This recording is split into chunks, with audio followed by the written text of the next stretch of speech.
panel, which will go for an hour and a half. We start with the discussions, presentation, and we will then have interaction with you. Plenty of time. Thank you all for being here. And I would like ask to Jeff to start. If you want to use the podium, you can do it there. I may just stay here for Right, informality's sake. Good morning, everyone. Welcome to the center. It's my privilege to take the baton from Paulo Sotero and chair the second session. It's been a delight working with so many colleagues here at the center. And then at AID, Doug Paulson and Dix and their colleagues have, it's been an education, I think, for all of us, and a kind of a two-way learning street that has just been immensely productive as we've really tried to tackle, as you can see, a whole lot of issues. But I would say part of what has been distinct about this effort from one that just looks at lots of different issues and kind of, you turn the page, the next chapter, next issue, in the discussions and how we tried to bring folks together and certainly how we looked at the report, it's been about how these issues affect one another and the integration, interconnectivity, hopefully some of the synergies, some of the overlap, some of the vulnerabilities in one sector because of developments in another. And so in that respect, there's been an added level of complexity, but one that we think is a closer reflection of reality that development practitioners in and out of government are facing, and certainly the communities and the countries that we're looking at are facing. That's proved an extra layer of challenge. It has meant that we have talked with a wider array of people and really tried to find some folks who were able and willing to look beyond their specific brief and their specific inbox and areas of expertise and try to, in the process of help us think through what those interconnections mean in analytical terms and in practical terms. And so it's been a tremendously stimulating a process while still very challenging, but part of what I think makes this effort different and frankly what AID should be commended for, because the U.S. government or governments or academic departments or whatever foundations, we're not very good at looking across these lines no matter where in how we're organizing ourselves, and so they're to be commended for taking the extra time and making the extra effort to do it. We have three of what could be, as Paulo said, a tremendous number of experts, but we've got three who were very helpful to us in this process to, in some respects, reflect on what we've heard from the perspectives and vantage points of their specific areas of expertise. I will, like Paulo, forgo reading their distinguished bios and assume that you all can read those quite easily from having picked them up outside. And we'll go through that, and then we'll have a discussion with all of you. And then we're very pleased that Julie Kunin from AID will be able to help us wrap things up at the end. Julie was kind of there at the inception on this before being pulled into other portfolios at AID, but certainly somebody who saw, I think, the interest and the value in looking across these issues and understanding what they meant for both economic growth and environment teams, and can reflect on that from her new perch in the new policy shop at AID. Just one final note of business. Those of you in the overflow room, we do have, I see, at least 10 or so seats, so if you'd like to come up and join us in the auditorium, you can do that, make it a bit easier to see the slides. So I'm going to just, as I said, very quickly introduce Blair Rubel. Is the chair of a comparative urban studies project here at the Wilson Center and a good friend and colleague. It's terrific that Blair can join us. He's very helpful in the process. Judith Morrison is a senior advisor of the Social Sector Gender and Diversity Unit at the Inter-American Development Bank. And Maria Carmen Lemos is Associate Professor in Natural Resources and Environment at the University of Michigan. So they'll all make some brief remarks, and then we'll have an opportunity for discussion. So Blair, would you kick us off? Well, thank you, Jeff, and thank you, Paulo. It's been a really a privilege to participate in this project. I come from a very different community. I was trained in a field that no longer exists, the study of the Soviet Union. And therefore, I've learned to understand that challenges should be converted into opportunities. And I think that's going to be the major theme of my remarks as I talk about the report, having had the opportunity to look at the draft, which you will all get to see in a little bit later. I'm going to only comment on the urban dimension of the report. I don't feel particularly competent to comment on some of the other aspects of it, and there are people on this panel who are much better placed to make more general observations. So let me just make a few observations about the importance of the urban dimension in the report and the importance of the urban dimension when we think about the challenges of development in the Latin American and Caribbean region and how the United States might engage with that region. Now, saying that urban is important in a way is commonsensical when we're talking about what is one of the most highly urbanized regions in the world. The authors note that 78% of the population of the region lives in urban areas, a percentage that surpasses that of Europe, Africa, and Asia. That's a pretty stunning figure, but of course, urbanization has not always been the focal point in discussions about development, climate change, citizen security, or governance within this region. So I think the authors are to be lauded for both bringing in the urban dimension, but also not making it just a slogan, but amplifying the ways in which there's a diversity of urban experience in the region. So to simply say that 78% of the population of the region lives in cities really doesn't help when you get to what the intent of this exercise is, which is to help think about how we engage in development in the region. On the one hand, you have Argentina, Uruguay, Venezuela, some of the most urbanized countries in the world. But on the other hand, a majority of citizens in Guyana, Haiti, Honduras, Guatemala still live in rural areas. So the challenges of how one engages the urban dimension of the region are very different, depending upon where in the region one wants to engage. Moreover, some of the populations of most interest to the authors of the report and to U.S. policy, particularly indigenous and Afro-descendant communities, are the least urbanized populations. What's interesting, and Christine noted this earlier, is they too are becoming more urbanized. So when thinking about interventions to assist those communities, one does need to begin to think about urban strategies, but simultaneously one has to also understand that the rural dimension of their situations and communities and general environment are very important as well. Moreover, and this is underscored in the report, and I really want to emphasize this, very often when we talk about the challenges of urbanization these days, we have in our mind megacities. And certainly this is a region with megacities. Mexico City, Sao Paulo, Rio, Buenos Aires. These are some of the largest cities in the world.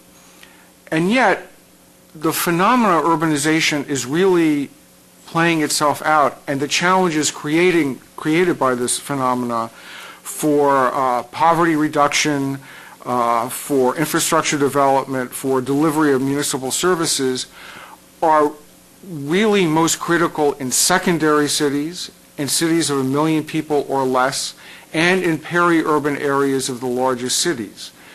So it's very easy, there's a little mini industry now talking about cities and development, And it's very easy to trot out the big mega cities, be it Sao Paulo or in a different context, Lagos. But in fact, those are cities that have capacities to deal with problems where many of the smaller secondary cities do not. And it's the secondary cities where most of the migrants from rural areas around the world that are moving to cities are moving. So it's very important, and I would applaud the authors of the report for making that point. But still, I want to go a little bit further and be, I don't know, maybe a little bit provocative. One of the things that struck me about the report is that cities tend to become a contextual factor and also a kind of vexing challenge. But I also want to go back to the point that I made earlier. Challenges create opportunities.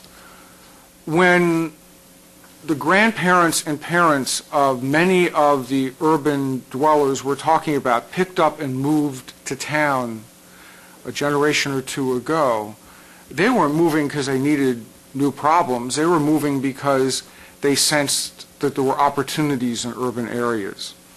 And they perhaps understood that better than a lot of developmental economists have understood that.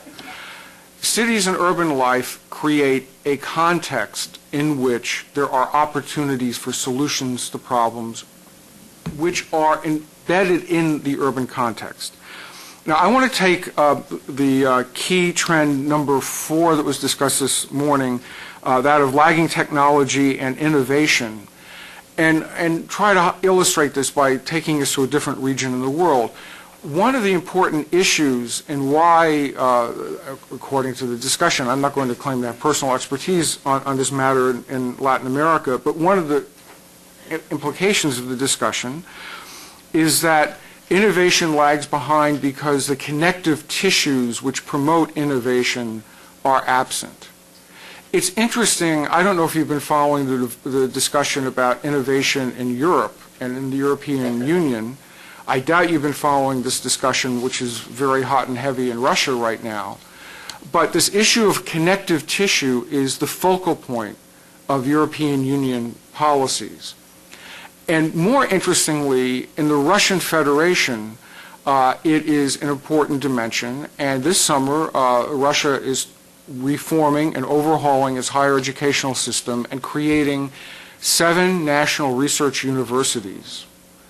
And in developing the program, it has a very specific urban focus. Those 7 new universities are based on combining the existing academic potential in 7 of the major cities around the Russian Federation, not including Moscow and St. Petersburg. And the idea is that the proximity of scientific resources and laboratories in cities is the base upon which these new universities can be built. And I think that very nicely illustrates how the urban context can become a resource as well. And my suspicion is that there probably are similar opportunities for synergies in Latin America. Another reason why I think it's an opportunity, and I only have a couple more points to make, is when we look from an urban perspective at South America, we see some of the most innovative municipal governments and municipal experiments in the world right now. Brazil in particular is considered a leader in urban innovation. And it's not just governmental, it's also non-governmental. And this has come out in the report as well.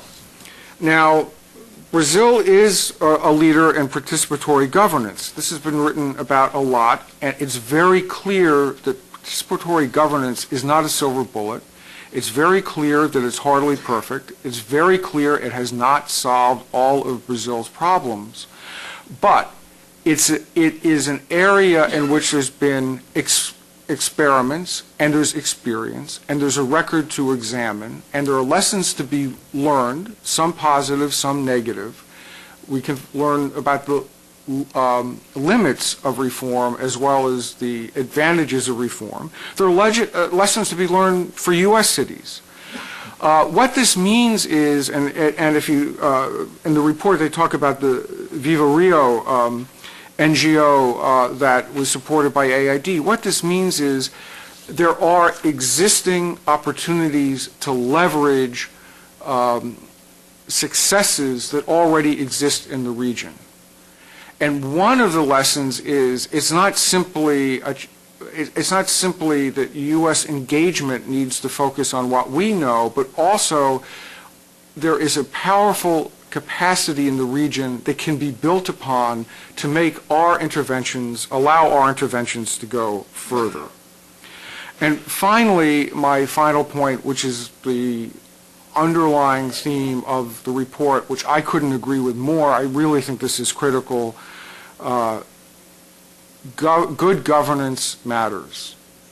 That you can begin to solve some of the challenges in urban areas with transportation, with livability issues, citizen security, education, if you have openness, accountability, and transparency. And you have functional government institutions, you have a vital media, you have legal institutions that function, and you have a vibrant civil society. And I think, and going back to some of the experiments that I mentioned in urban governance, you can see the synergies that can emerge when you bring a governance perspective to the challenges of development. And finally, within this context, this is a region, as we heard this morning, that has some of the highest social inequality rates in the world. In which there is a demonstrated need, and it is an objective of U.S. policy to foster inclusion of marginalized and vulnerable populations. And again, I think if you take a look at some of the governance experiments that one sees in Brazil, in Bogota, in Quito, there are plenty of examples of how we can think about building on existing opportunities and existing capacities in the region. So I want to conclude by applauding the authors. I am very heartened to see both the mention of urban, but also the authors' attempt to collectively pull apart what that means, and in doing so to identify challenges which I think very clearly point to new opportunities for U.S. engagement in the region. Thank you.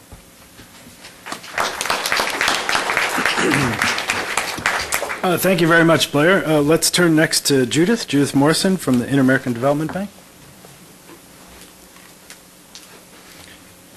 Thank you so much for the opportunity to be here. First of all, I want to thank the Wilson Center for an excellent experience working on this project. I also want to commend the authors, Christine Penzik and Eric Olson, for an excellent job of incorporating, I think, many of the discussions that we had in the workshops. It was really a very, very positive experience, very successful. Let's see, here we go. This is a newer version of PowerPoint than I'm used to, and I don't want to spend a lot of time actually on the slides. There were a couple of slides that I think would be very illustrative for this discussion. Our role here in this panel session is to serve as discussants. So I'm hoping that some of these slides give us fodder and material to continue a more open discussion, and certainly an open discussion with the audience and the other panel members. One of the main conclusions, and I really want to congratulate the authors for taking the thread of poverty reduction, looking at specific populations, and incorporating that throughout the entire document. I think it's something that was done very, very effectively. Actually, I think it's one of the best examples of that I've seen in recent reports and documents. So again, kind of understanding that Latin America, poverty, climate change, many of these core issues have a racial and ethnic dimension that hasn't yet been addressed, and that this is the innovation with this strategy and with this document. Just a couple of statistics, because one of the main conclusions actually in the integration of indigenous and minority groups section of the document is to help develop basic data on the numbers and the statistics. So instead of going through and discussing the slides, I just want to show you a couple of slides, and I think what's most important, one of these is a slide that Christine actually mentioned earlier in terms of the GDP growth, that you could have growth by as much as 36.7% in certain countries. If you had the incorporation of indigenous peoples and minority populations, mostly described as African descendant populations, incorporated into the national economies. Now, why does this happen? And I think this is the most important kind of justification. When we look at the size, this is indigenous populations only in Latin America. We see that indigenous peoples alone represent over 50% of the population in Bolivia, Guatemala, and Peru. Again, we're looking at populations that often have no formal access to economic systems, are not documented, may not have access to birth certificates. So again, we're talking about significant populations, and that's why these so-called minority groups, and they're very hard to understand. The report's done a great job in the recommendations section. There's an issue of self-identification. How do people see themselves? How do others identify them? What happens with your ethnic identity if you're someone indigenous from a comarca in Panama in the rural areas and you move to a city? Do you somehow change your identity, or do people see you in a different way? Do census takers see you in a different way? So it's a very, very complex question. But what I would put out there, and one of the things we're doing at the Inter-American Development Bank, is actually trying to understand better data and race. Because even with the numbers that I showed you earlier, if the numbers are not as accurate, the poverty statistics, we understand that we look at poverty and we have some disaggregated data through our things like conditional cash transfers, which are basically direct cash transfers to low-income people in the region, that yes, indeed, in terms of conditional cash transfers and poverty data, these people are extraordinarily overrepresented. And I think what we're starting to see in terms of trends around data is that the populations, particularly the African descendant population, there's been some undercounting. In some areas, there may have been some overestimation. But if that's true that there's overestimation, then that means that these populations are even poorer than we initially suspected. So the data challenge is real, but it's also demonstrating a very difficult and very sticky development problem for the region that needs to be addressed and addressed quickly. I wanted to just pull up a couple of gaps to show you, particularly for the indigenous populations, education gaps of 2 to 4 years in certain countries, poverty rates again above 80% for indigenous peoples. These are all very, very disturbing.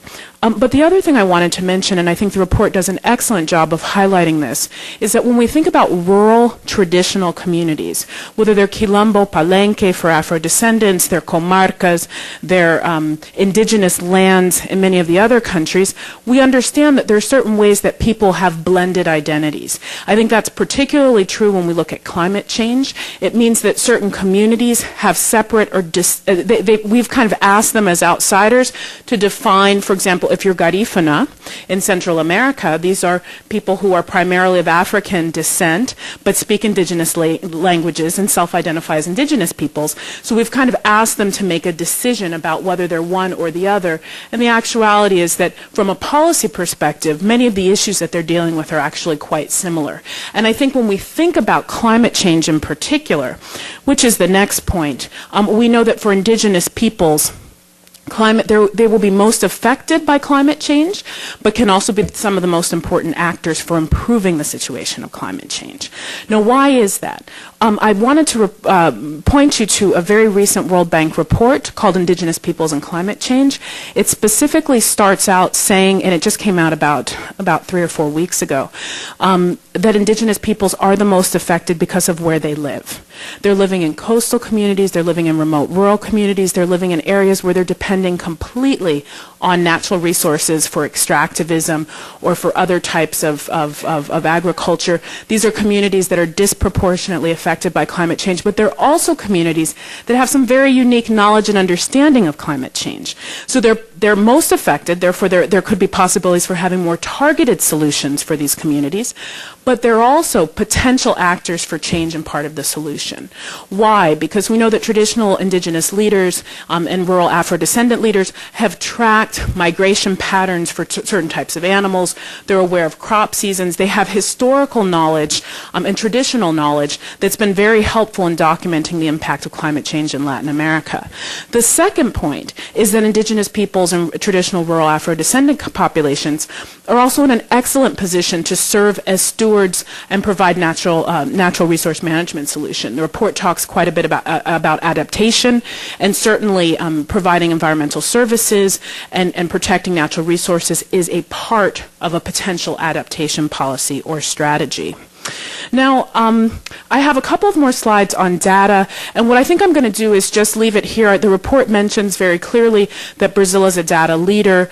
We know that the poverty gaps are very strong in Brazil, and we've had a discussion about that. So what I'm going to do actually is have a seat and talk to you a little bit more about some of the specifics of the report. I think it's actually more helpful to have kind of a more open dialogue. So I'm going to take a seat again, and talk to you about a couple of the other recommendations that come out in this section on Indigenous and minority groups. And again, Indigenous and minority groups are mentioned throughout the entire report.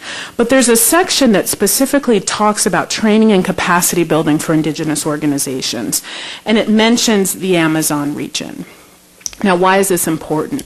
This is important because there's an area where you look at Indigenous people, and you can say that Indigenous people are both the recipients of potential development support, but when we talk about innovations in climate change, we're almost always talking about innovations in areas where Indigenous peoples live. We're talking about going into places where they're either non-contacted Indigenous peoples or very remote areas, whether it's for carbon sequestration, whether it's for small-scale infrastructure projects, whether it's for other kinds of innovative solutions.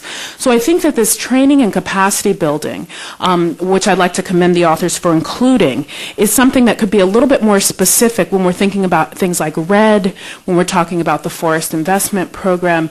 We're talking about specific initiatives that are targeted climate change initiatives that Indigenous peoples are beginning to learn about or understand, but that directly impact their communities. The other challenge for us as development professionals is to understand exactly how we engage these communities that may not be involved in cash-based economies and may have different notions of land title and tenure.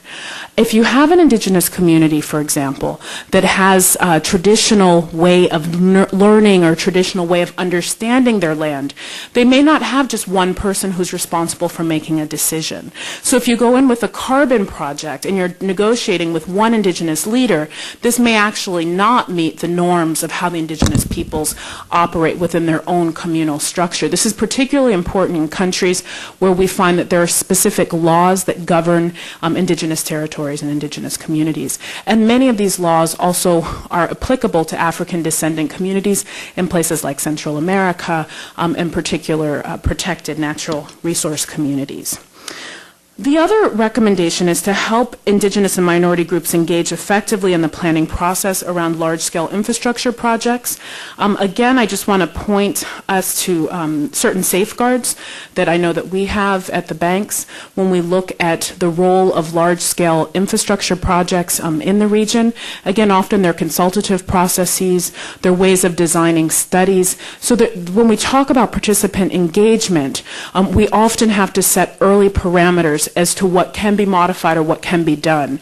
If there's a project that's pretty far along the pipeline, we want to be very realistic about how we engage Indigenous peoples or people who will be affected so that they understand that indeed they have some sort of role in maybe the project design, but not necessarily a role in terms of whether the project will happen or not. And I think that setting these parameters and these guidelines are very, very important. There are a number of interesting models that we use at the IDB, but that are also coming out of the World Bank and even out of places like IFC right now that are looking at, again, how do you engage communities in participatory processes. The report mentions briefly the importance of land title and tenure.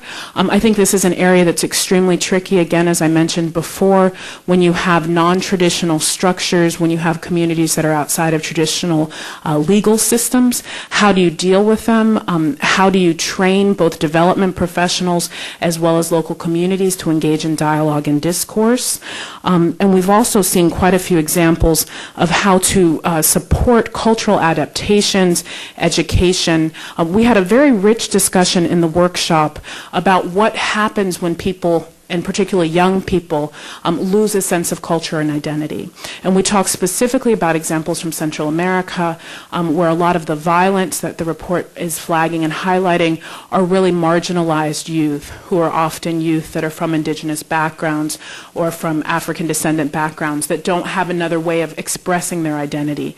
So how can we think about ways of giving them pride from being from a rural area, or providing them opportunities to express themselves and learn about their own traditions, to protect them from some of the violence that they're facing in their communities, but also to encourage them not to be aggressors of violence. And many of us know, particularly in the case of Central America, many of the larger cities in South America, violence is a major issue and is actually affecting how people live their lives day to day in the city, and is actually encouraging some sort of out-migration, certainly of certain classes, higher income people, because they are so concerned about their own personal safety.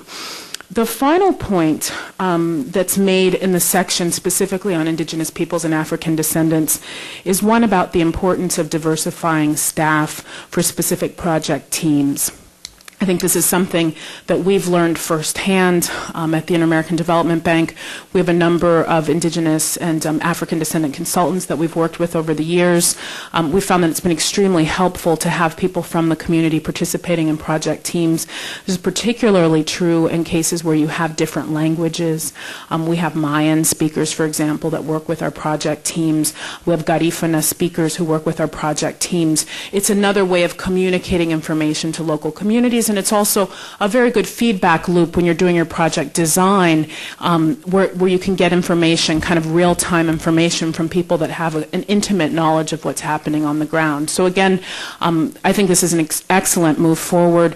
I want to congratulate again the authors for doing what we talk about a lot, the idea of mainstreaming and understanding how poverty affects different populations.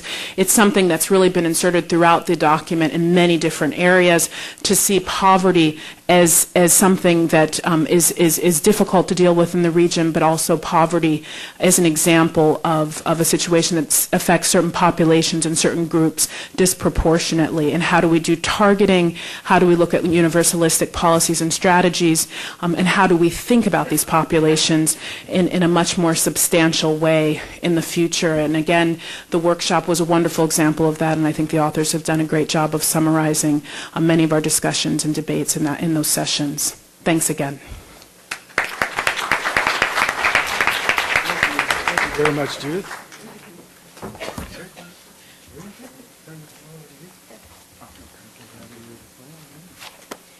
I'm sorry, I also have a few slides, but it's mostly for keeping me from rambling, which, you know, people in academia never do that. So I also want to thank the Wilson Center and AID for the invitation to participate in this initiative, and also would like to congratulate the authors on the report, but especially for paying attention to those problems, to paying attention to the challenges for Latin America in this century and possibly next following centuries in an integrated and holistic way, to use a term that is very close to my heart. So what I'm going to speak a little bit more is about climate change and the impacts of climate change. The report does a very good job of listing the potential impacts of climate change and understanding some of the projections for Latin America as a region and some of the specific areas where impacts are going to be particularly critical. What we start to get more and more concerned about climate change in Latin America is that in a context of very high uncertainty, sometimes people can be paralyzed on what to do because they don't know what's going to happen. And that is the worst thing that can happen in terms of climate change impacts globally, but especially in Latin America. Because there are thresholds, there are tipping points that might already be upon us, and that if we don't act soon enough, we're going to be behind that curve. A lot of people already believe that we are behind that curve. In Latin America, I was the first presentation today, when the four main goals of WES-AD were listed, I thought it was interesting that all of those goals have tremendous bearing on climate change, impact, and adaptation. It's almost like a very good sheet note on what we have to do in order to understand how groups and regions have to build adaptive capacity to respond to climate change impact. Because the projections are so uncertain, I was going to say, as I said before, we have to understand things on the ground that we already know that can help us to respond to climate change.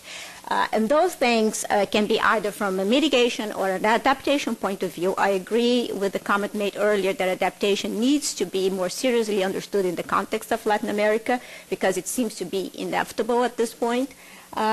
But also try to understand the things that we can do right now, the low-hanging fruit, the non-regrets things that are available and potentially already starting in many of those social innovations and technological innovations, things that are mentioned in the report that we can take advantage of to build overall adaptive capacity.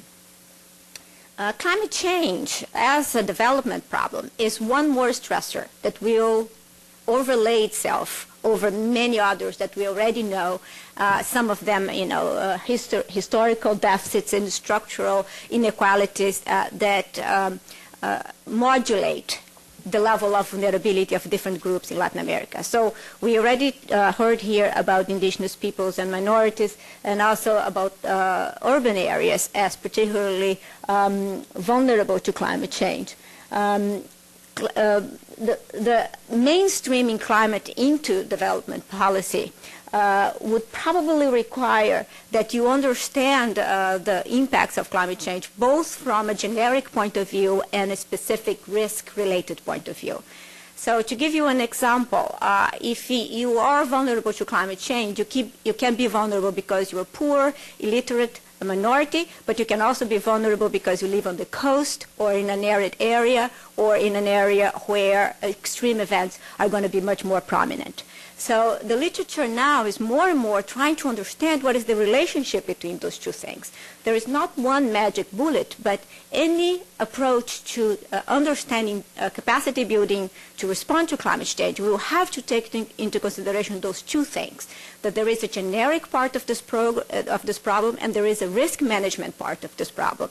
And the best way to understand those two things, ideally, mainstreaming climate should take into consideration those two things and try to understand how they can actually be synergistically deployed so that you have maximum building of capacity across sectors, ecosystems, and groups in Latin America.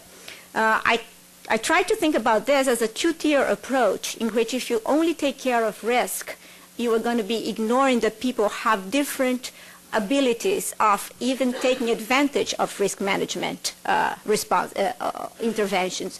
And if you think only of development, you ignore that there are some populations that are particularly vulnerable in ways that even if they have a lot of money, they are not going to be protected from climate impact. So if you think of this in the context, you can think that people in Latin America, in Central America, for instance, who are vulnerable to hurricanes, they are vulnerable to hurricanes because they both live in those regions, but also because they are poor, and you have to take care of both things at the same time. So vulnerability does not equal poverty, but poverty is a very good indicator of vulnerability. You have to take care of those things, especially in the context of populations and groups in which thresholds may be very close. So even if you are very rich in a small Caribbean area, there might be a point in which salt water intrusion and the depletion of your freshwater systems will make that island inviable. So you have to take care of risk management and long-term planning to respond to those things. So in order to build this adaptive capacity in Latin America and in other parts of the world, there are many things that we need to know. This report does a very good job of starting to put some of those things together, trying to understand how they come together, and both in terms of bridges and opportunities, but also of barriers and limitations for what kinds of things we can do right now to build adaptive capacity. One thing is to understand differential vulnerabilities. The report has already started thinking about this, especially looking at special groups that might be particularly vulnerable, but also how differently vulnerable they are. It's not just saying that people are vulnerable like a canvas vulnerability. People are going to be vulnerable in very different ways, and the response has to take that into consideration. And while people say that all adaptation is local, what adaptation intervention depends on, it's not local. Sometimes it's at other scales of government. So we have to understand how interventions and policies are nested across the scales, especially what things in one scale might impede or facilitate adaptation at lower scales where people will actually respond to climate change impact. We have also to understand what policies are and will be the most effective in building adaptive capacity. I try to think about this as a new era for development. So we had sustainable development, which is already a progress in terms of development paradigms. And it's not going to be enough to face the challenge of climate change. We have to think of a new paradigm of development that takes into consideration risk, not only sustainability and long-term carrying capacity of systems across the globe, but also the risks that are unique to climate change and that are not going to be able to be faced or addressed in the context of the current sustainable development paradigm. We have to understand how those synergies can be created, and especially we have to understand the relative importance of poverty elimination in increasing resilience. So people talk a lot about poverty being a very good predictor of vulnerability, but we don't understand what is the relative importance of poverty alleviation in increasing adaptive capacity. We have a tremendous opportunity now because so many countries in Latin America are actually deploying very serious poverty alleviation programs right now. How much of that will actually alleviate and decrease the vulnerability of different peoples in Latin America? Is that the best investment that you can make to respond to climate change? So that is a big question that we hypothesize about, but we actually have very little data on. The other thing is to understand the net effects of climate policy across sectors. We all agree that mainstreaming climate means integrating across sectors, across policies, across scales, across temporal scales, geographical scales, etc. But we actually don't understand sometimes the net effects of one policy over another and what is the ultimate result of all those things that we are trying to do somewhat not very coordinated or integrated. And that's particularly important in the context of socio-ecological systems. Taking care of the social, forgetting the ecological. Taking care of the ecological, forgetting the social has not worked for us in the past. We already know that. And climate change will only exacerbate those differences. Understanding the net effects and looking at systems as coupled, not as separate entities, will be very, very important, especially in terms of the opportunities that this could afford us. For instance, policies that at the same time try to engage mitigation and adaptation at the same time. So how can we build more of those kinds of policies or interventions? Or how can we actually understand? The thing about resilience is that we see resilience as a very positive dimension.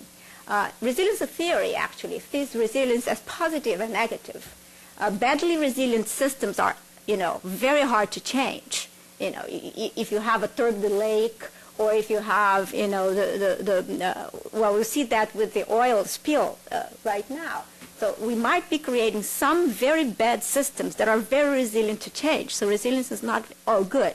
We tend to look and use the term as a positive dimension here. But we have to also be very careful not to fall on the other side. And understanding the role of technical innovation and social innovation might be what allows us to have the positive resilience all the time. People in Latin America want good lives. They want to have what we have. They want to have, their children educated. They want to have health care. They want to have a car. And, allowing them to do that cannot be at the expense of global sustainability. The only way that we're going to have both things is by understanding the possibilities of innovation that would allow us to have resilience and growth at the same time, positive resilience and growth at the same time, so that this is not a trade-off or a dichotomy anymore. I think that's it. Thank you very much.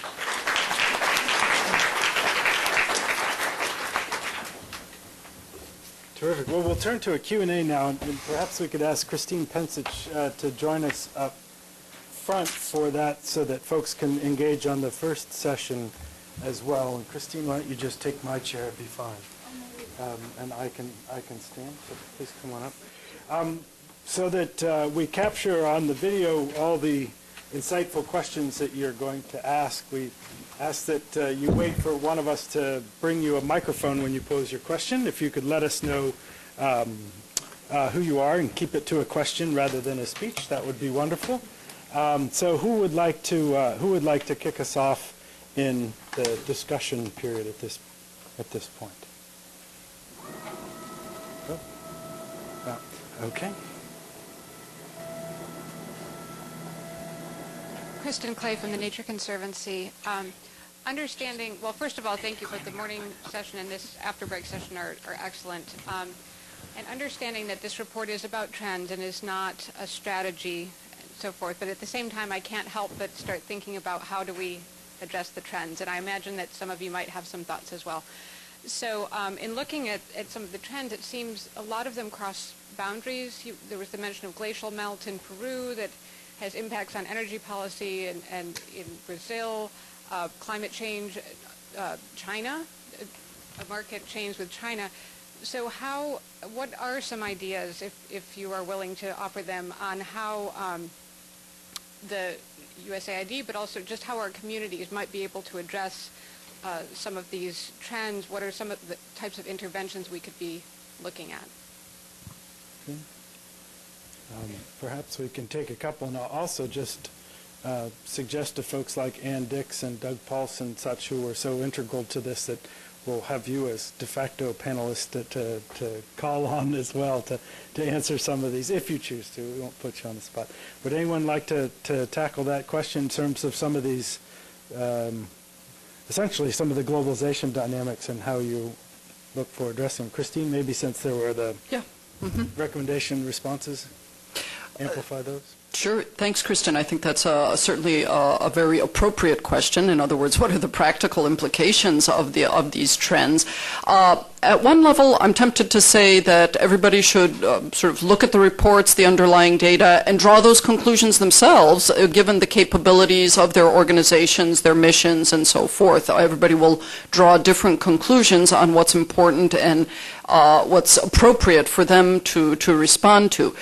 What AID can do in response is listed in the report in a final section. I just didn't want to belabor and go into details there and open it up to a very great deal of discussion, because those are preliminary sort of suggestions that our missions now will take a look at, decide how they want to move forward on those, and maybe generate their own responses in terms of programming and sort of consideration of how they should position their programs in this changing and evolving framework.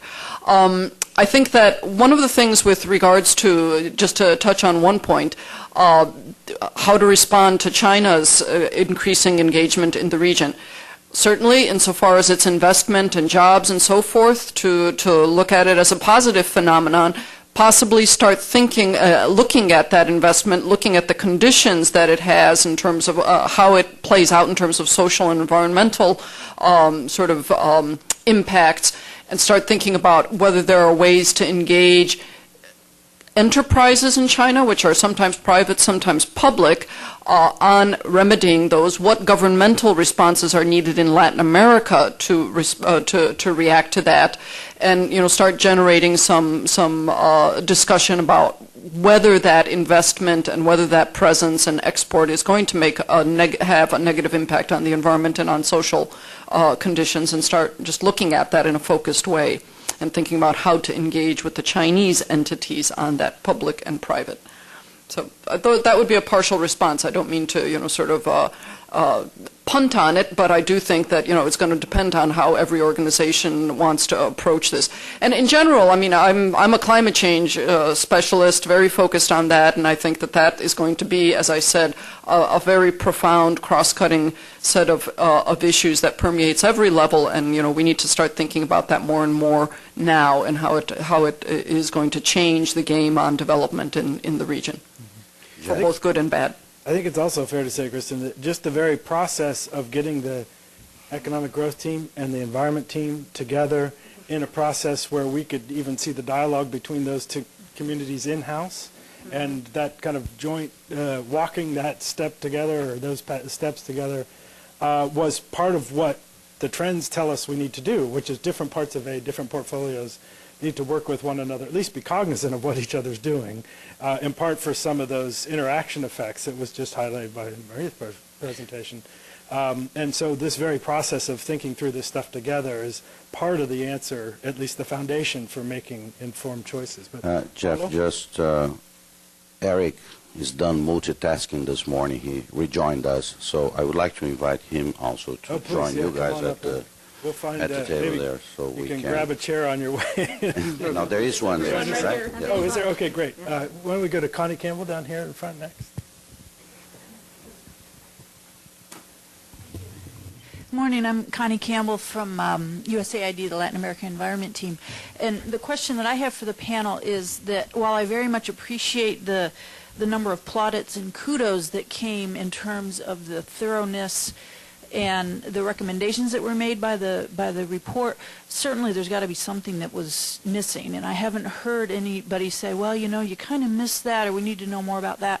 So my question is, given the agency's emerging and high-profile emphasis on science and technology, the question that I have is, what are the research or policy agendas that are still missing that we don't have enough answers to? The report, for those of you who've read it in its draft form, certainly there's got to be some data that we don't have yet that needs to further underpin the recommendations that were made. And so I'm interested in that in general across the sectors from the panel, but particularly one thing that I didn't see was almost a cross-sectoral link, for example, between issues of urbanization, gender roles, and indigenous populations, as we see indigenous populations increasingly moving to many of the smaller cities, not the mega cities, but what are the implications there and for what are huge forest and other natural resource reserves in the region, for example. Thank you. Anyone want to take that one on? Okay. Well, obviously, I found a lot to praise in the report, and one observation I want to make is what I liked best about the report, quite frankly, is that it is pointing towards a way of thinking about these issues in which it's more open-ended than I think a lot of thinking has been in the past. And so the fact that there are issues that are missing don't bother me quite as much, because I think what I took away from the report is really these are ways in which we need to think about development. We need to think about integration. We need to think about putting it in a larger global context. We need to bring climate change into our thinking about all sorts of issues. And once you begin to think that way, a number of issues that aren't in the report at all begin to be illuminated just by your response to the report. So I think in a way the report was very artful in skirting around the issue of what is not there by focusing on a mode rather than a set of recommendations. But having said that, I think in the urban area there is an effort to encompass very different realities within a very brief time frame. And the challenges of a city like Buenos Aires is very different from the challenges of a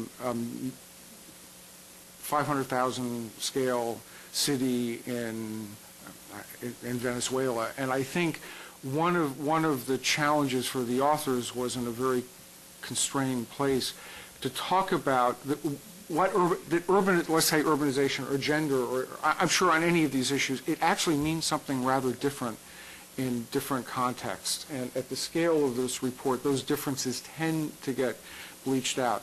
I think on urban issues, and why I focus on governance, because I think that's also a mechanism, but confronting violence in a megacity is very different from confronting violence in a small-scale city. I think while there is more than a nod to ethnic diversity, to indigenous populations, to minority populations, that the challenges of diversity, in fact, probably could have been explored more.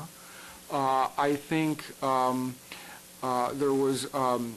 there's a talk about rural to urban migration. There's less of a discussion about a phenomenon which I think does affect this region, maybe not as much as the region I study, but that's international migration, and is likely to become a more important factor if indeed these economies are opening up to the world at large. What we see, just to make mention of this, in the former Soviet Union, according to the World Bank, if you take a look at foreign-born citizens, Russia now has the second largest number of foreign-born residents in the world, and Ukraine is fourth. U.S. is first, and Germany is third.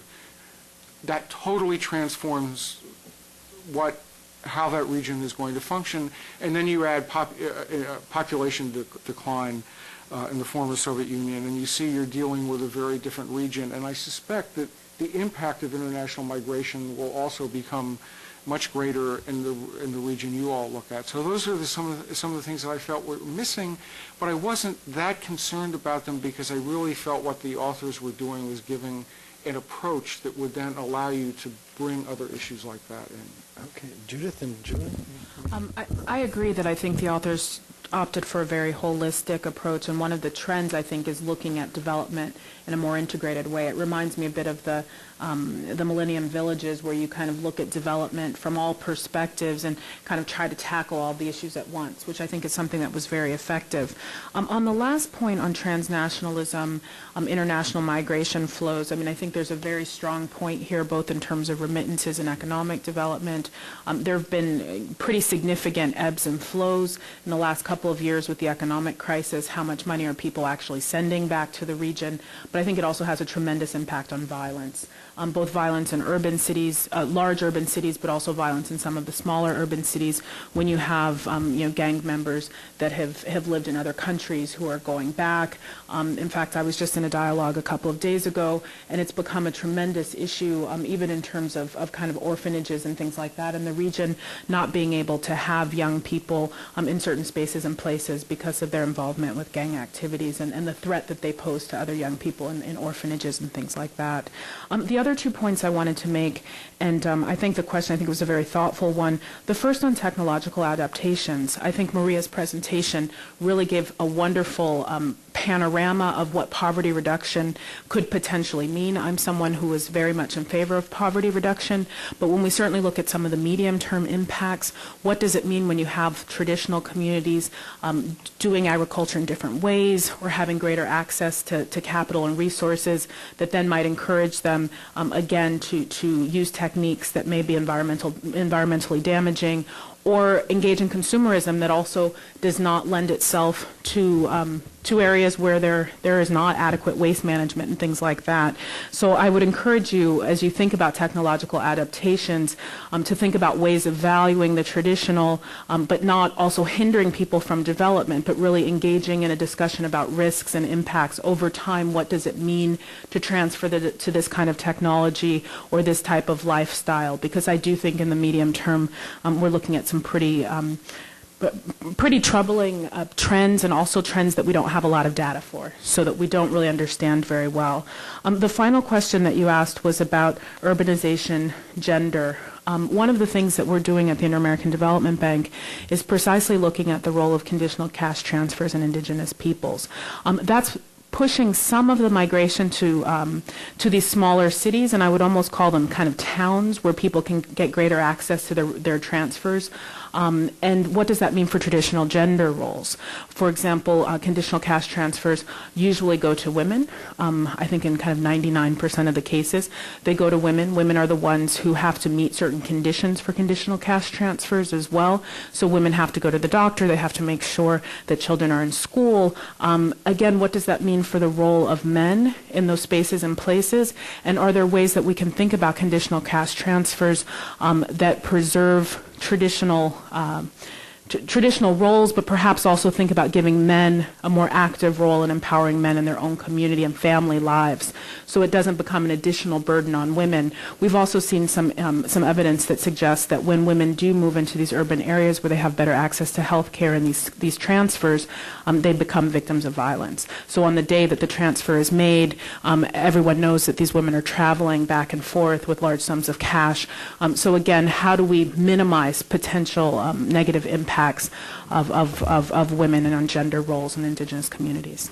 Before we turn to Julie, Blair, you had just a jump add on. Very quickly, I want to add on the issue of technology and viewing technology as a tool to enhance social inclusion. And I'm very specifically thinking about a mapping project in Kibera, the largest informal settlement in the world outside of Nairobi in Kenya, in which residents are being given cell phones with GPS technologies to map Kibera. And that does many things. First, it provides a lot of information, but it also helps expand the opportunity for inclusion of Kibera residents, certainly the residents who are using the cell phones, but also the whole network that emerges around that project.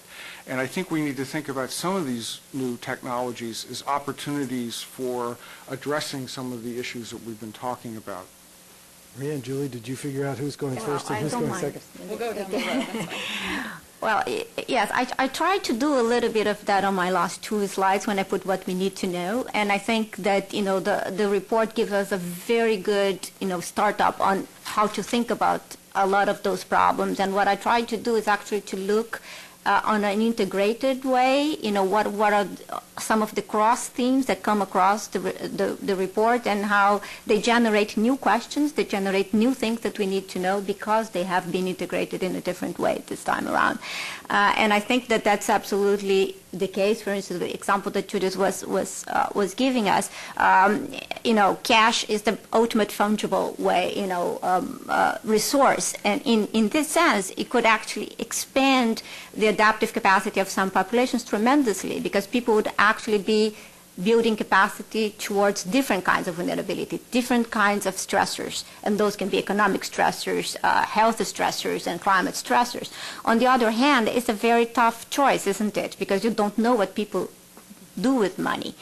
So what is the best choice? Is it to build the seawall or give people more money so that they can leave? And those are the things, very basic questions that we know very, very little about. Even after, 5 decades of disaster literature, we don't know those things. Or we know less than we should about those things. And I think the opportunity in Latin America, not only because of the new population pyramid, the ability to actually build savings and actually redistribute the wealth within the region, it puts us in a very fortuitous point in time in which we have 10 years of Fome Zero, we have 10 years of Oportunidades and other programs in Mexico that can let us know to a certain extent how the profile of vulnerability to multiple stressors has changed in the last 10 years, and how else it has to change even more to be able to increase the adaptive capacity of people to weather climate change, no pun intended. But I think that's a very important agenda.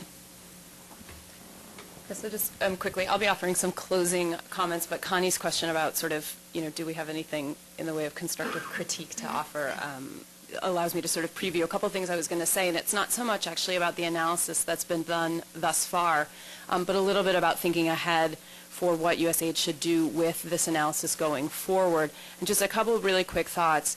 The issue of capacity building, and especially the focus on capacity building for indigenous and other vulnerable populations, I would encourage my colleagues to think about specifically capacity for what.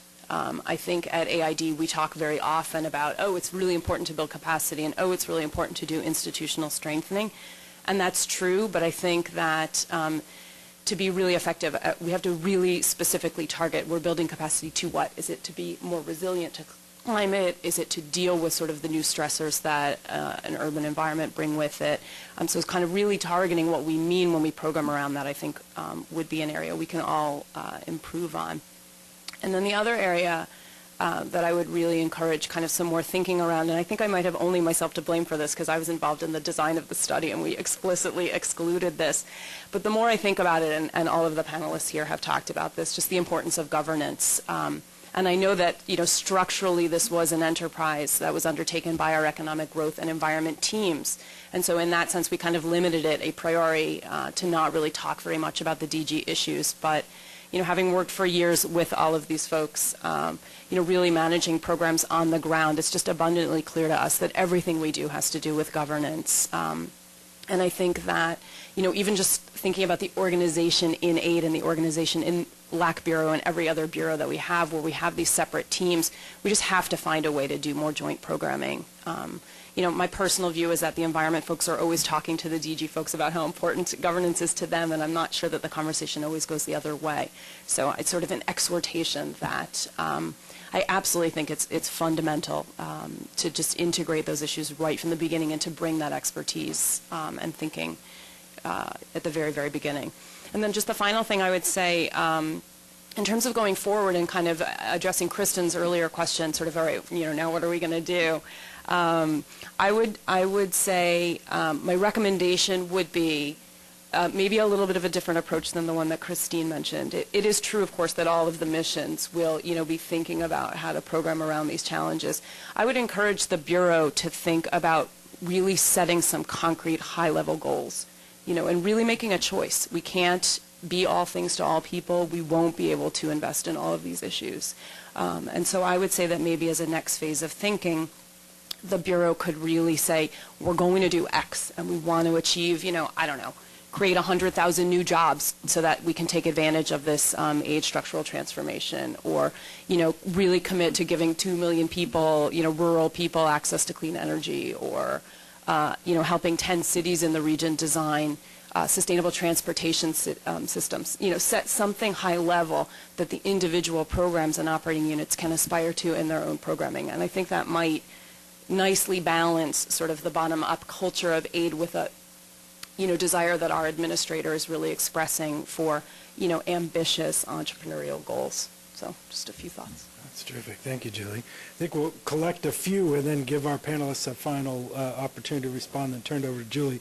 I'm going to read one. We'll start with that gentleman there and then move over here and go ahead and hand him the microphone, but I'm going to read out one from the overflow room, was asking folks to expand a bit more on the energy challenges specifically for Central America. That's the question from the overflow room. Sir, if you could start. Hugh Schwartz. 10 to 15 years ago, the emphasis of the World Bank, of the IDB, and certain United Nations agency on environmentally oriented urbanization, urban renewal, focused on what was happening in the city of Curitiba, Brazil. What has been learned about the successful or the limitations of the developments which were undertaken in Curitiba, Brazil?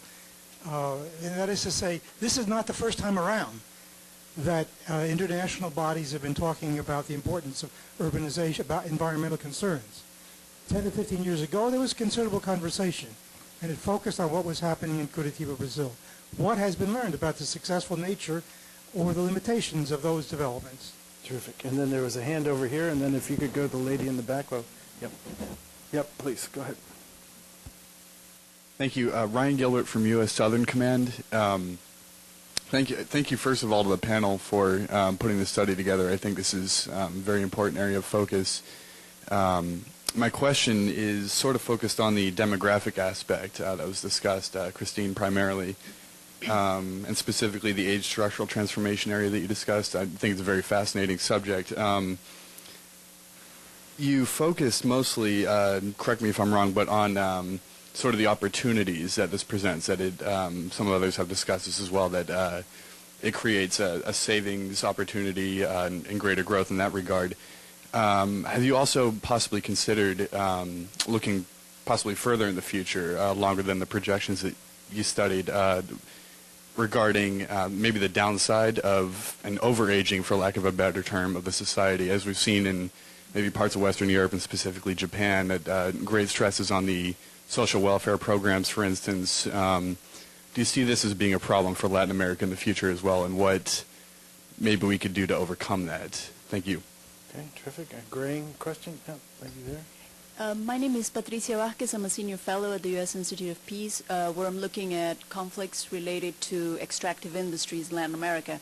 And Christine, this morning you mentioned the increasing presence in the region of Chinese companies and the fact that they come with different social and environmental standards to the region. I was wondering if you could expand a little bit more about those different standards that you mentioned, and maybe expand a bit more on recommendations on how to deal with that issue, that challenge in the region. Thank you. And still in the back row right there, and then we'll get the gentleman on the other side of the camera, and then we'll give our folks a chance. Thank you. Raquel Gomes with Oxfam America. I don't know how many of you in the room, I'm assuming since you're in Washington, you're keeping up with the debate on foreign aid reform right now. And one of the tensions we see on the debate, I think I heard also in the panel, which is sector versus country. And we heard both from Blair and Judith the importance of working with local communities and working with local solutions. And yet I hear from Julie also the really important point of focusing on accountable, on have the big goals, the big missions, the numbers that we can actually help drive and guide our aid. Question is, how do we reconcile? I'm with Oxfam. We don't get U.S. government money, but a lot of my colleagues do. A lot of the earmarks that are so challenging to missions are a result of efforts by my colleagues to focus on the big picture. How do we reconcile being country-driven, responding to those local opportunities, with the need of having the big mission to aim for? Thank you. Okay, to not put too fine a point on the ultimate challenge there. That's right. Gentlemen, sir. Yeah, Philip Church from DevTech Systems, program economist formerly with USAID. I've been working a lot recently in Central America, and two topics that always come up in conversations with my Central American colleagues are remittances and the maras, the gangs. Two trends that I don't think are entirely separate and independent. I say that because one of the things behind both of those is breakdown of one of the basic social institutions in Latin America. That's the family unit. The number of single heads of household families is rising in Central America, at least. I don't know about the rest of Latin America, but certainly in Central America, due to remittance migration. Dad may be here mowing my lawn or cleaning my office or sending remittances home, which everybody thinks is great, but what happens is you've got a loss of a role model and more kids drifting into gang relationships, as someone pointed out on the panel earlier, the need for identity. Now, I'm curious to know if you picked up on this trend of the breakdown of the family unit as a troubling trend that has economic consequences and social consequences, to the extent that, for example, when parents are here in the United States working, they're not there advocating for better education and better social services or health for their kids. They're not able to provide that role model that's so critical as part of the family unit.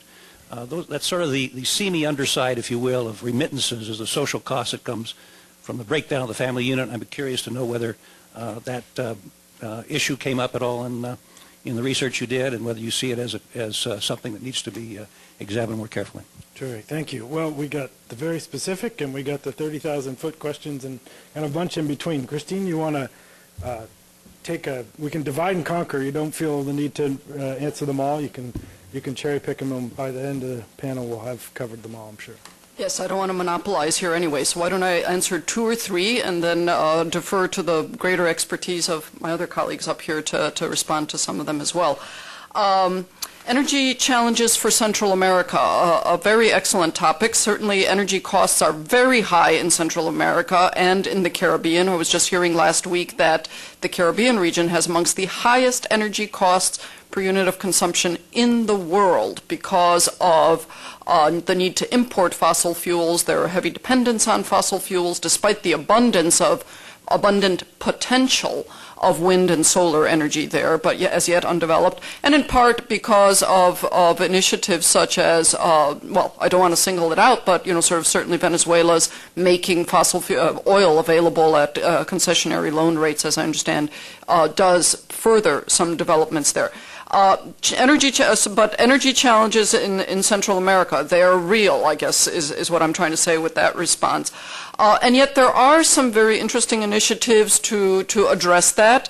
USAID has been supporting for some time a project to develop an integrated energy transmission grid in Central America. The overall initiative's acronym is SIEPAC, S-I-E-P-A-C.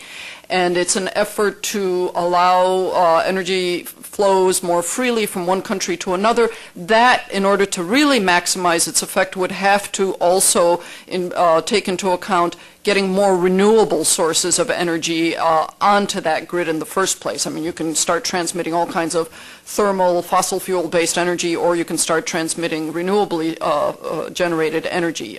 But the grid will be important, no doubt, can be important for reducing costs.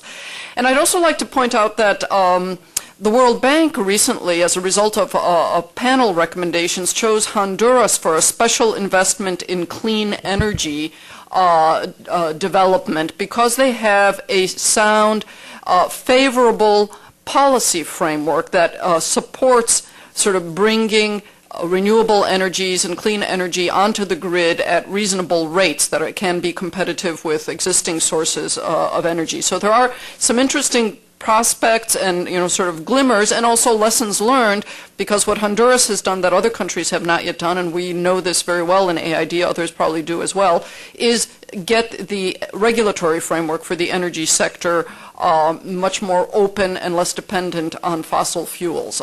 So just some thoughts. I'm not quite sure what the thrust of the question on energy challenges in Central America was, but I certainly agree that they have got significant challenges, and it's definitely a weight that they are pulling along in terms of trying to move towards better economic development, the high costs there. Just to touch quickly on the conflicts around extractive industries, was that your question, I remember, Patricia? Right. Different standards of Chinese companies. Our general sense is, and I would hope that Eric might speak to this also if he likes, is that Chinese companies come in on just a much more strictly commercial basis and invest on a much more strictly commercial basis, and it's going to be incumbent on the governments of the countries in which they invest to really ask them to ensure appropriate labor conditions in their factories or forest extraction or mining investment settings, look at sort of effluents and emissions from their productive activities and how those are going to impact the environment, water and air.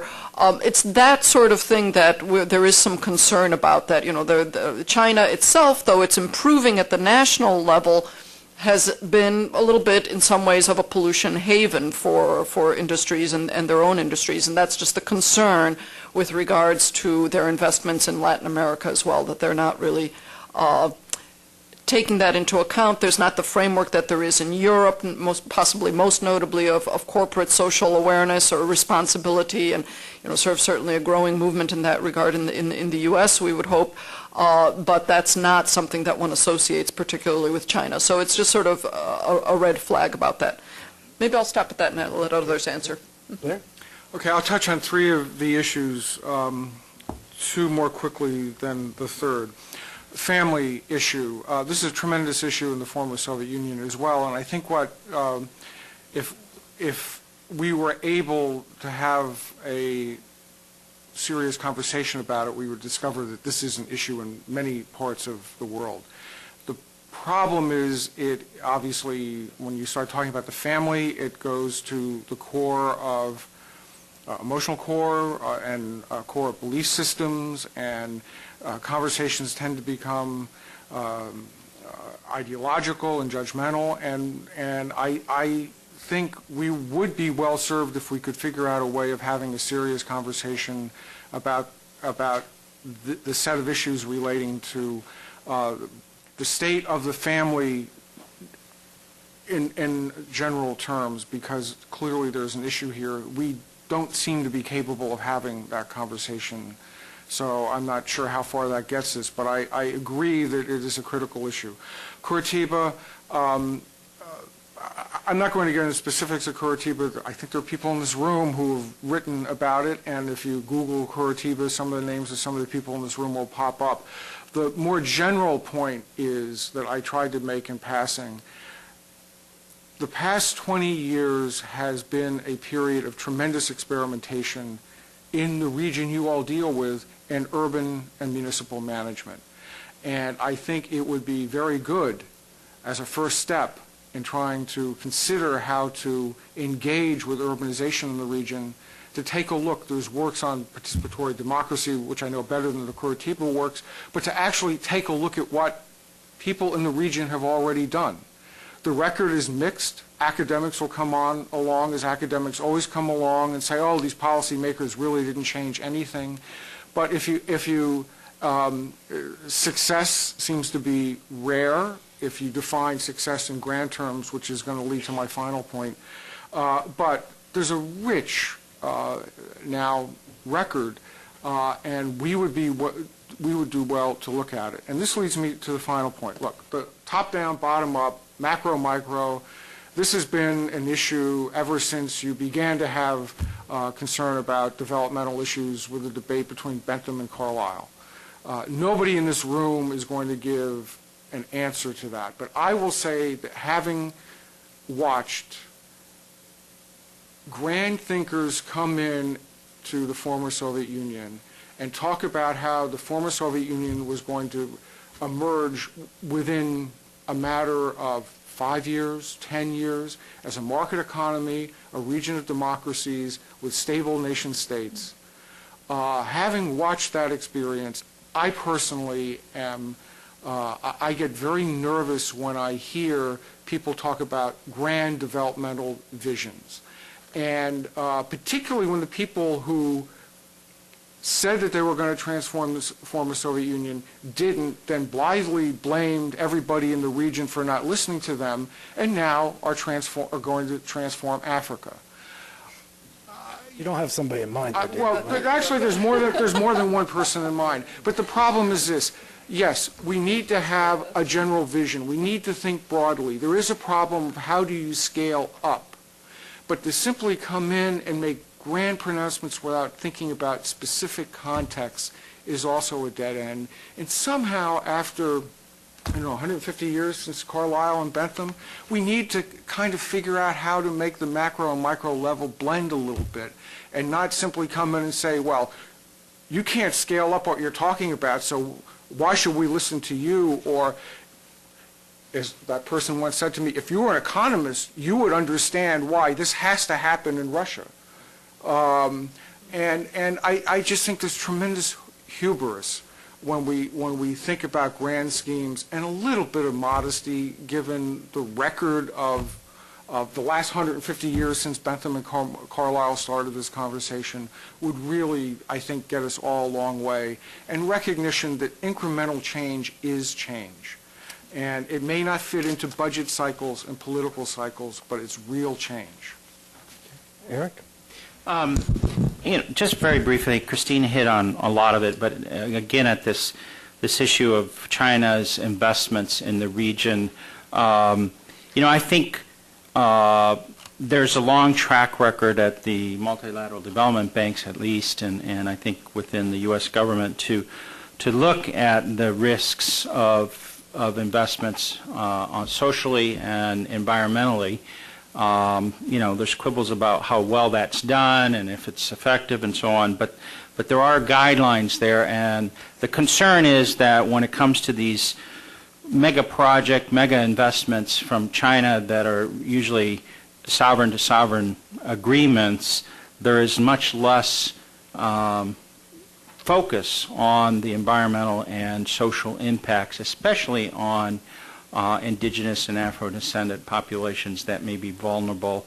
They're vulnerable to the investment. They're vulnerable because they lack equal access to justice and dispute resolution mechanisms. They're vulnerable because they're politically weak, and that's the concern with that sort of model of investment and development.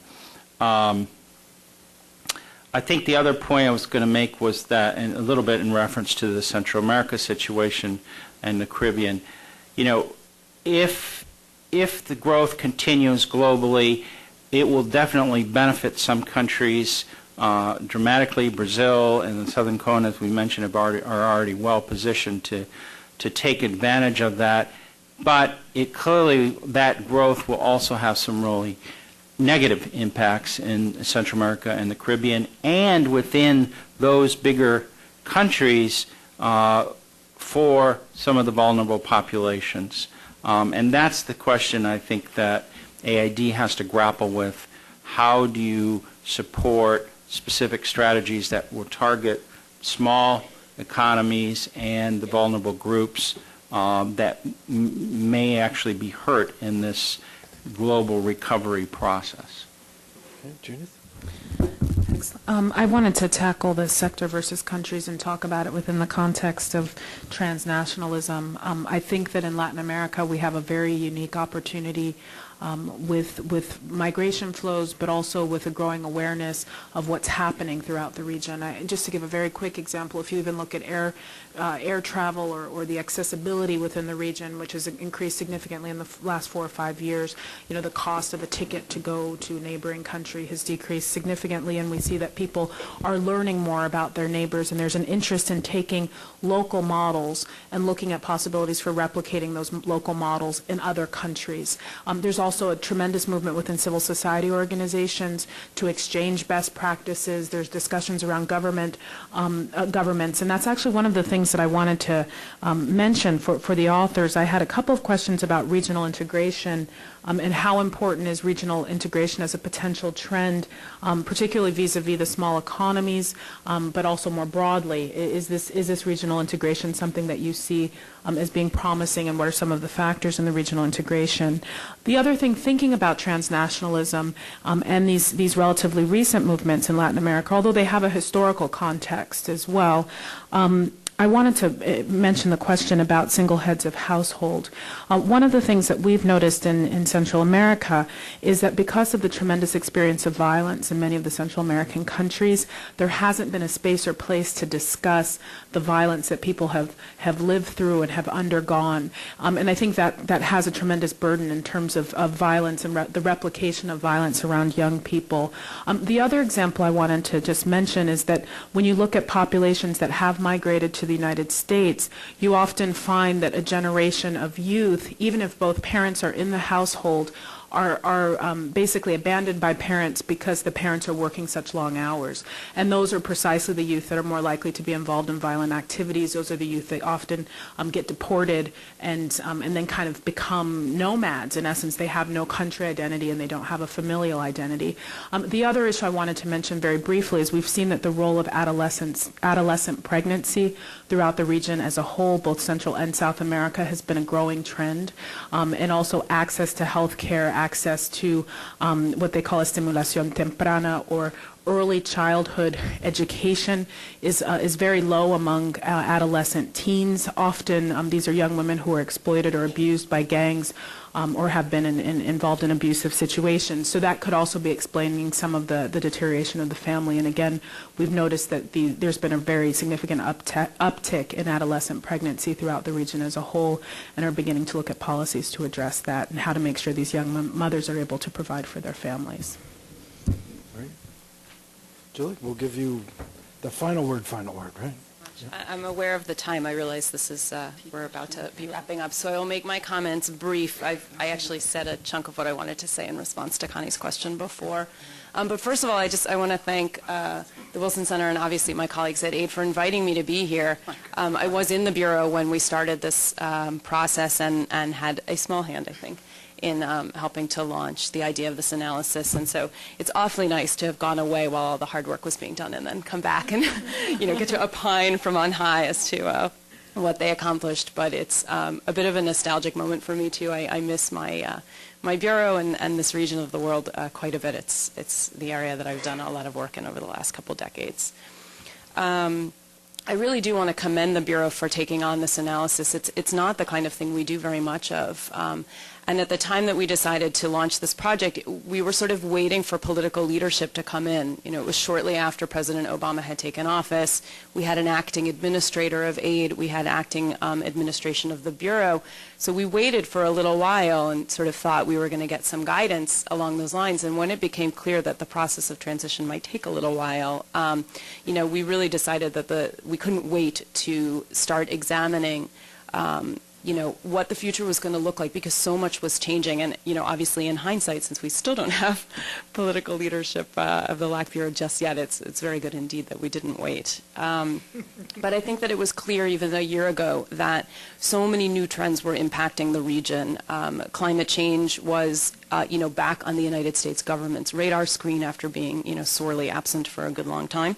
The economic crisis was really adversely affecting our region as well as the rest of the world. And the other trends that we've talked about, you know, the rising influence of China, it was just very clear to all of us that a lot of our old assumptions, or at least the old, you know, guidelines and sort of driving forces for the programming we were doing needed to be re-examined. And so I really do commend my colleagues for having undertaken this at a time when the political direction was really not clear. So happily for all of us, it's obvious to me that the direction they went in was exactly the direction that the administration would have liked them to go in. And that's, you know, a happy fact indeed. And Janet alluded to this in her comments this morning. So just to give two quick examples of that, you know, recently President Obama was at the G8 summit where he announced the administration's new approach to advancing development. And it highlights many of the same trends that we've been discussing today. The importance of emerging markets, the really essential need to embrace innovation and to apply innovation to tackling the very challenging problems that we're facing. The idea of country ownership of the solutions that we're seeking and of innovative partnerships.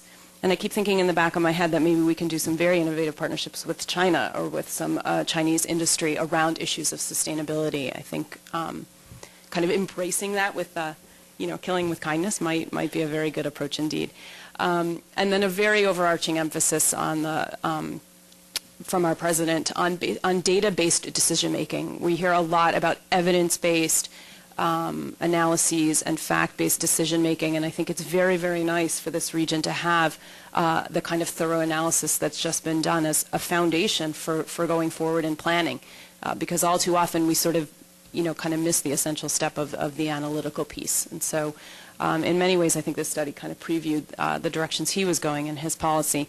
And similarly, you know, those of you who have been paying attention to our U.S. aid administrator, you know, Dr. Shah is constantly exhorting us to really focus our efforts and generate more impact and look for scaled-up results and greater sustainability. And I think that all of those themes come through from the study today. And in fact, when I was speaking earlier about encouraging the Bureau to really set some kind of high-level aspirational goals and then allow you know, individual country and regional missions to sort of just figure out how to get there. I think that that embraces a number of these ideas of, you know, being both innovative but also, you know, science-based and very, very impact-oriented. So I just, you know, again want to commend my colleagues for having done this. And let me just very, very briefly, since we are kind of running out of time, say that the things that resonated the most for me are the idea of looking at broad-based economic growth with a special eye to inclusion in this region. It's absolutely essential, and I think there are tremendous opportunities to cross-cut sort of the social issues that we've been talking about having to do with indigenous and other marginal communities with the big challenges of stimulating growth, developing sustainable cities, and really utilizing innovation to address some of the particular challenges. I'm very struck just by the cross-cutting nature of a lot of the things we talked about, like climate change and urban issues, like economic growth and indigenous peoples and marginal populations. And I do think that aid for a long time has, especially in our region, is a little bit shied away from the urban issues. And I think it's such a growing trend, and especially when we look at sustainability issues around climate change, I think the opportunity is really ripe to do some very tremendous work in the areas of transport and green buildings, sustainable cities, and not just in the megacities, but I concur with some of my fellow panelists that it's very, very important to look at secondary cities. And I think it's worth noting that I think the last time I was sitting up here, we were talking about Haiti, and we had done a very, very similar analysis of sort of, this was pre-earthquake, but I think the point is still valid. We were really focusing on the essential importance of stimulating economic growth and sustainable livelihoods in secondary cities, other than in Port-au-Prince, because you can't expect that city to be the driver of the entire country's economy. And I think the point is also true here. So getting back a little bit to the point I raised earlier when Connie asked her question of sort of, what's missing, I think now that my colleagues have done this excellent study, I really would exhort them to give an equally robust thought, and I hope that maybe you can plan a somewhat inclusive process around strategizing, based with the foundation of this analysis. And I do think that we're going to have to make some trade-offs, as I alluded or in my earlier remarks. We really can't be all things to all people, and I think some of that involves concertedly reaching out to fellow donors and the others in the development community, and sort of perhaps setting, I'm emulating Dr. Shah here, sort of setting out a large agenda that a lot of different groups and people who care about these issues can embrace, while simultaneously figuring out what is AID's particular piece of the investment, what is our comparative advantage, and what can we bring to the table. Because I think obviously the themes that we're talking about today are not just relevant for AID. I mean, they're relevant for anybody who works on these issues in Latin America, and space is quite large, I think, for kind of coming together around an agenda. Something that we tried to do for Haiti. I think it was largely successful, and I do think we could talk about it, perhaps not at the macro region, but individual sub-regions, for example, the Caribbean.